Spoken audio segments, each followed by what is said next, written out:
కర్నూలు జిల్లా మంత్రాలయంలో కనిపించని ధరల పట్టిక, ఉరుకుందలో ఆగని దోపిడీ. లక్ష్మీ నరసింహ ఉరుకుంద ఈరన్న స్వామి శ్రావణ మాసోత్సవాల్లో నిలువు దోపిడీ కొనసాగుతూనే ఉంది. భక్తులు దోపిడీకి గురి కాకుండా దేవాదాయ శాఖ నిబంధనల ప్రకారం ధరల పట్టికను ఏర్పాటు చేయాల్సి ఉంది.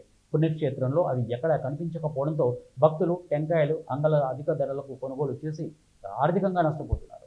ఈ ఉత్సవాల్లో అనేక మంది స్వామి దర్శనం కోసం నిరుపేదలే వస్తుంటారు. ఇలాంటి వారు స్వామివారి కోసం టెంకాయలు అధిక ధరలకు కొనడానికి ఎన్నో ఇబ్బందులు పడుతున్నారు. ధరలు తగ్గించిన అధికారుల నోటీసులు శ్రావణ మాసోత్సవాల్లో భక్తులు నిలువు దోపిడీకి గురవుతున్నారని భక్తులు ఆవేదన వ్యక్తం చేస్తున్నారని అనేది పత్రికల్లో వార్తలు వచ్చాయి. దీనిపై స్పందించిన దేవాలయం డిప్యూటీ కమిషనర్ విజయరాజు టెండర్దారులకు నోటీసులు జారీ చేశారు.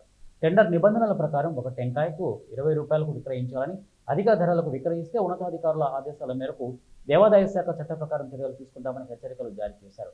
అయినా ఆదివారం టెంకాయల ధరలు తగ్గలేదు, తగ్గేది లేదు అనే విధంగా అమ్మకాలు సాగుతున్నాయి. ఇక జత టెంకాయలు 100 రూపాయలు. శ్రావణ మాసోత్సవాల్లో భాగంగా మండలానికి చెందిన భక్తుడు ఈశ్వరయ్య పుణ్యక్షేత్రానికి టెంకాయల ధరలను చూసి అవాక్కయ్యారు. ఈశ్వరయ్య శంకర్ మాట్లాడుతూ, ఇలాంటి ధరలు ఉంటే మాలాంటి సామాన్య భక్తులు ఎలా కొనాలి, స్వామివారికి మొక్కుబడులు ఎలా తీర్చుకోవాలి అని ప్రశ్నించారు. ధరలు తగ్గించి ఇవ్వమంటే తగ్గించేదే లేదని కరాఖండిగా చెబుతున్నారు. వాపోయారు. బెలగల్ మండలం పేరు ఈశ్వరయ్య. ఈశ్వరయ్య ఎంత వస్తారు? 100 రూపాయలు. ఏం ఎక్కువ అనిపించడం లేదు మీకు? ఎక్కువ అనిపించడం లేదా? అదే అరసలాడే వస్తుంది. ఏమంటారు? 30 రూపాయలు టెంకాయ అని లేదు, 100 అన్నం వల్ల